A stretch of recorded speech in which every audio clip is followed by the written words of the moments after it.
Oke, kembali lagi dengan channel kita, konten yang berjudul Tutorial menjadi diktator dan koruptor yang baik. Oke. Kita recordnya di taman ini taman anjing. ya guys, karena kita miskin dan tidak punya uang. Monggo kalau mau donasi dan tolong support kita. Subscribe kita dong guys. Subscribe kita. Gue sebenarnya males banget harus mengemis kayak gini. Dan kita nggak tahu kalau Nggak ini tahu, bakal iya. terkenal atau enggak. Kayaknya Penting. kemungkinan kecil. Mau lihat tamannya nggak guys? Oh ya, kita review tamannya dulu ya guys ya. Oke guys, kita akan review tamannya yang kita berada di sini. Lihat nih tamannya nih. Gila tak itu tamannya tuh. Sepi sekali. Miskin banget gitu. Sampai terleseran di taman. Anjay, keren sekali. Tapi nggak apa-apa guys, demi popularitas kita akan berjuang.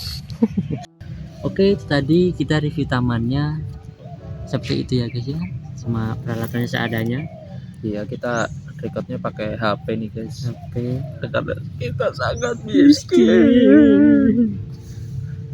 Oke, untuk menjadi diktator tadi, lu punya pemahaman apa nih tentang diktator nih? Ya, kita gini ya guys, kayak kalau gue nggak habis pikir sama koruptor gitu, kenapa berpikirnya pendek, kenapa nggak bikin ekosistem yang mendukung biar dia bisa korupsi dengan kontinu dan jangka panjang. Wow, Iya gak sih kalau gue asik nih pikiran kayak gini nih, asik sekali ini. kenapa cuma korupsi dan cuma beberapa momen aja loh. Sumpah ya, kita bedah dulu ya kan, kalau kita tahu lah sumber penghasilan negara kita Iya, dari apa dari ya? tambang, pajak, Ya, tahu. pajak konsumsi, pajak penghasilan lah, pokoknya banyak lah ya. Nah dari itu kan dibagi ke APBDN, ya nggak tahu lah itu, pokoknya uangnya dibagi-bagi untuk infrastruktur, untuk pembiayaan ini, pembiayaan itu, mas banyak. Nah kalau kita mau jadi diktator yang baik itu, kita harus mendistraksi pikiran masyarakat gitu. Jadi kita nggak kena demo ya,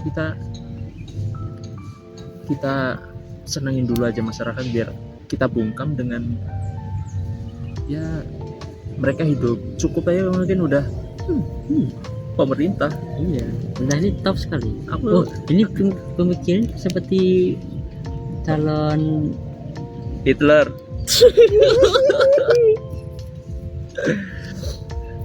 seperti yang nyalek di tetangga saya juga ngomong seperti Iya, ya kan, seumpama kita mau jadi koruptor yang baik itu, hal pertama yang kita bangun apa, coba tebak? percaya diri.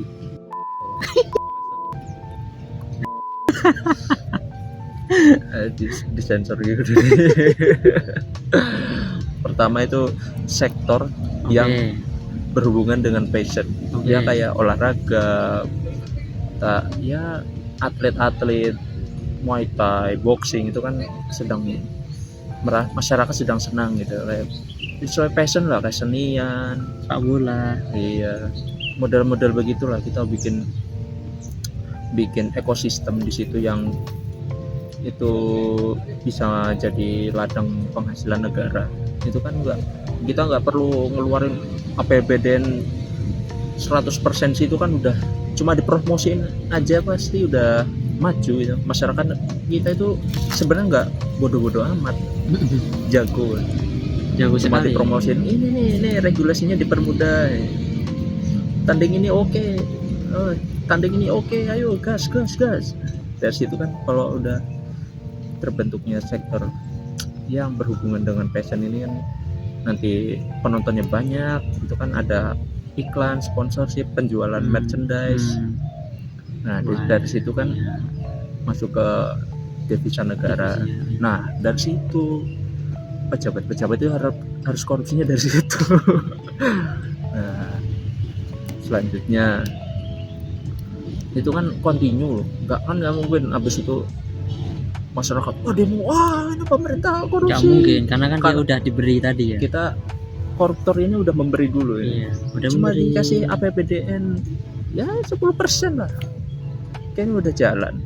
Nah itu buat kaum muda umur 20-an 15 ke atas. atau bawah 30 lah, itu udah pemikiran kritis mereka terpotong 90%. Kan kayak kebutuhan saya sudah terpenuhi. Buat apa saya protes? Saya juga malas dan ingin leha-leha. Ya, dan kita juga diberi. Nah, iya.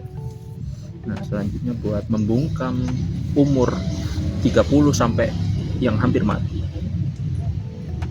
Pemerintah kayak ya dukung lah UMKM dikasih modal peminjaman koperasi diberi dengan sangat mudah. Itu kan ya 2 tahun 3 tahun pasti kan udah berkembang semua. Jadi PMA itu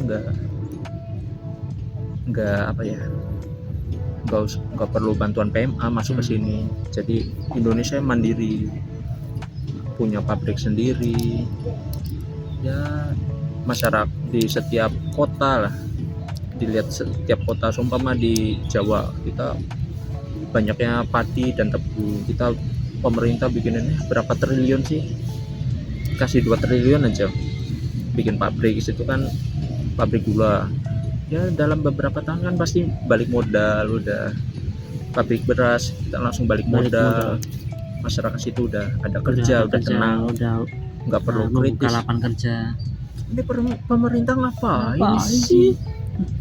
Nah, nanti kan di situ kan sektor-sektor lainnya kan mengikuti, kayak sektor pembersihan ya seharusnya filter air, WBTP, seharusnya pemerintah harus berpikir seperti toko retail, UMKM masuk. Itu kan kalau udah balik modal kan balik jadi setoran ke negara dengan secara permanen lagi loh. Nah, udah kamu korupsinya dari situ lah. Korupsinya juga ya 20%, 30% oke lah. Itu udah, iya. Udah banyak banget itu anjir. Itu sama kayak di daerah perikanan apa ya, dekat pantai itu kan beda lagi sektornya. Ya dipikir lah kayak gitulah, dipertimbangkan lah. Mau industri apa kayak pengolahan seumpama di banyak juga ya harus bisa dikorupsi ya dari ladang-ladang seperti itu tadi. Seumpama di desa budidaya lele terus bikin ikan lele kaleng. Ikan lele pedes anjir. Ikan lele kaleng anjir. Lalu dari situ korupsi. Terus untuk kita enggak lihat tuh negara lain udah negara maju, lihat ya negara maju. Iya. Nah buat kayak gitu kita mengisolasi diri, ya enggak isolasi diri sih, kita bikin sosmed khusus Indonesia kayak yang di Cina kan punya Douyin, global punya TikTok. Kita bikin apa itu kan, Gatot Kaca atau apa lah itulah. Nah, kita bikin sosmed sendiri. Nah dari situ kan terbentuk ekosistem milik Indonesia sendiri. Kita bangga loh. Pembuatan aplikasi kan seumpama dari dana 1 triliun kan bisa tumbuh kan, jangka panjangnya kan besar. Nanti ada programmer baru, data engineer baru, ya profesi sejenis itulah banyak lah. Saya nggak paham itu. Ini juga ceritanya kata Dika, ini saya juga kata gua. Nah dari itu kan kita bisa korupsi dengan banyak loh dari situ. Ya enggak, ini juga kata Dika ya, Dika Bintang Fajar. Saya cuma disuruh ini sebenarnya. Dan ya kayak penyiaran lah, kayak YouTube, medsos itu dibiarin aja. Dulu kan pernah viral tuh, ada search engine yang bernama Gatot Kaca. Waduh. Jadi kamu nggak suka ada Gatot Kaca? Enggak, begini kan nggak tahu itu berkembang atau tidak, saya juga nggak tahu itu. Kata infonya sih katanya nggak berkembang. Waduh, dari mana kamu Dika? Jangan sembarangan kamu bicara pemerintah ya. Ditangkap.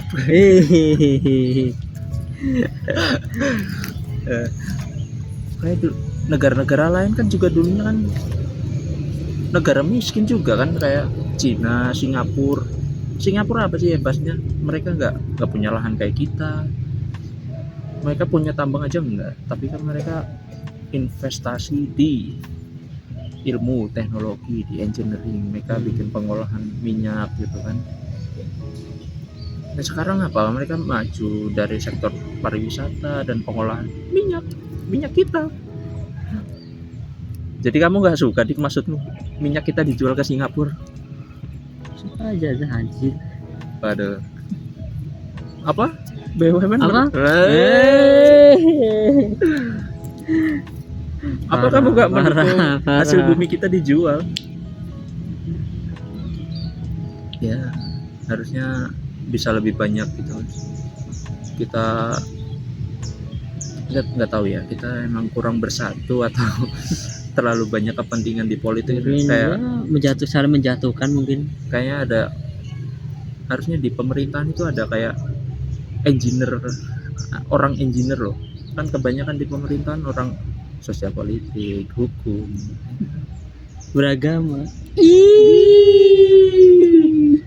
militer. Maksudku yang engineer dihargai lah, walaupun saya engineer yang gagal ya. Saya tidak sepintar itu, cuma kan kalau ekosistemnya dibangun gitu, nggak pernah kan kayak di pemerintah. Iya ada ramalan meteor mau jatuh itu kan nggak pernah kan, ada di film-film Eropa itu kan Ramalan Ada- kiamat. ada meteor mau jatuh. Ramalan kiamat anjay. Di TV kita tiap hari cuma apa, debat agama. Sambung agama. Saling menjatuhkan, korupsi. Iya. Aduh, Wah, penolakan gereja. penolakan gereja.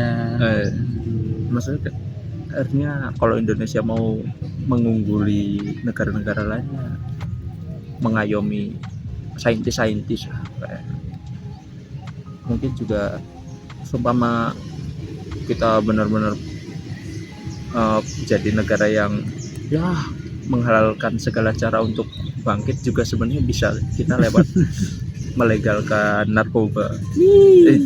Kamu jangan pikir ya, Melegalkan narkoba narkoba itu ultimate anjir. narkoba gitu, narkotika itu gimana sih men, kayak Gimana sama cowok nggak ada anjir. idenya sepertinya saya mau jualan sabu, marketnya siapa ya, kan nggak mungkin anjir ditawarin ke tetangga, kamu mau beli sabu nggak?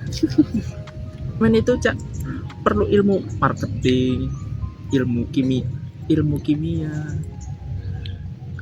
Cara membuatnya ya, itu harus di appreciate loh men, kayak cepet ya sih anjir.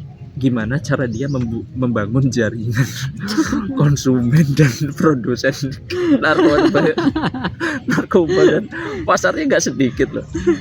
Itu cara dia apa ya, komunikasi apa ya namanya, membangun koneksi marketingnya gitu, itu perlu diapresiasi loh itu. Nanti kalau kita COD nanti taruh barangnya Ya disembunyikan kan di itu perlu men, saling bayar. Nanti kalau sampai ada yang beli terus nggak dibayar gimana? Dia nggak bisa bikin sabu-sabu lagi dong. kasihan sekali anjir. Dan itu ilmu bisnis itu di atas dosen-dosen kuliahan itu perlu di apa ya, Dia diapresiasi, diayomi, dibiayai, apalagi cok anjir itu. Nah, mau ngomong apa ya tadi? Lupa anjir. Seumpama negara kita kayak sepertinya kita perlu korupsi yang lebih banyak lagi ini ya. Nah, kita regulasi untuk apa namanya, bisnismen narkoba ini ditanggulangi dan diregulasi. Yang boleh beli sabu, tapi narkobanya narkoba yang nggak sampai OD ya, yang bikin mati gitu, cuma ya bikin enak aja. Sama yang penghasilannya 50 juta ke atas boleh beli sabu grade ini. Woi, Nanti premium. kalau yang gajinya di bawah 30 50 juta sampai 20 juta boleh narkoba jenis apa yang Yang kesenangannya grade-nya enggak, ya kesenangannya di reguler. bawah lagi. Nanti kalau yang Ya UMR bolehnya cuma beli ciu sama ganja aja.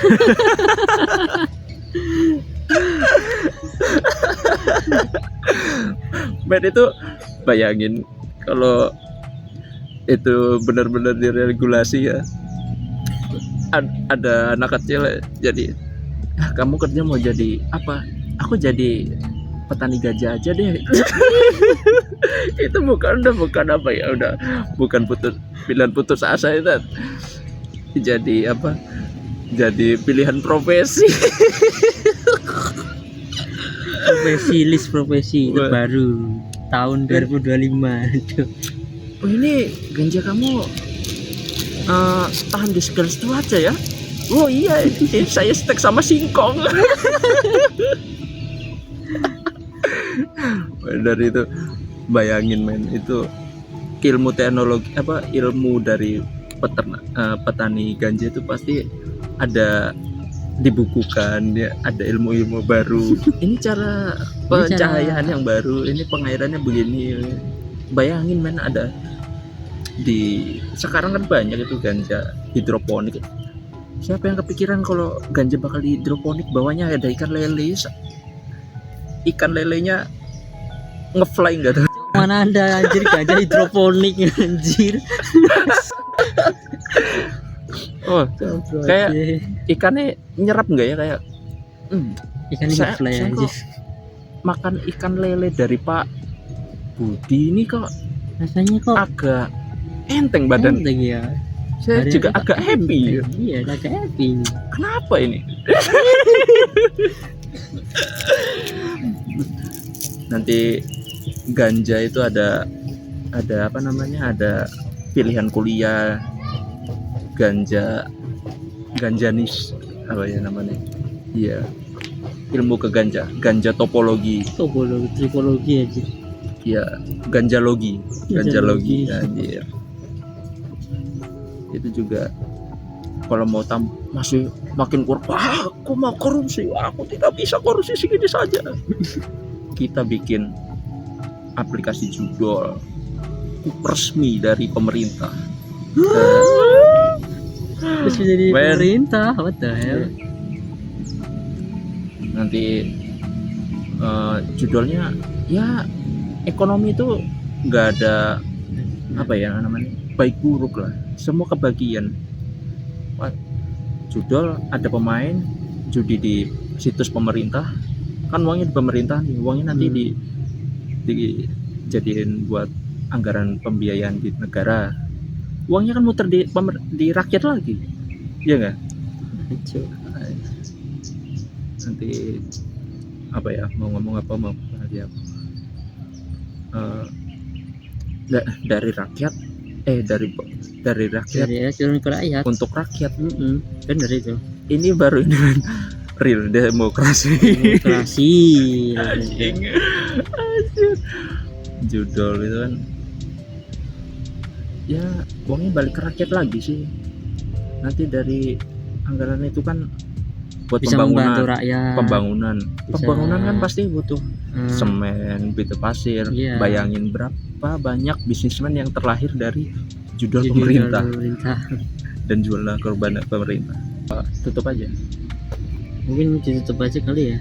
Itu udah pembahasannya udah melenceng dikit mungkin. Anjir, kita kayaknya perlu berhenti di sini, kalau enggak kayaknya saya nanti ditangkap, digerebek, ditangkap kartel jual beli ayam goreng dari Meksiko. Betul. Atau kita nanti akan pergi ke Meksiko. Ini iya, tagline kita nggak bisa menjamin kebenaran, tapi kayaknya masuk akal.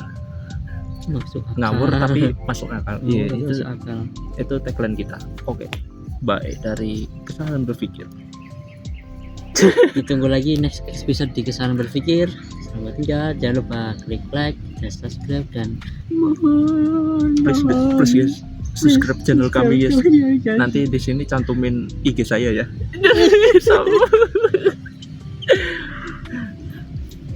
Saya dibayar berapa nih, Dik?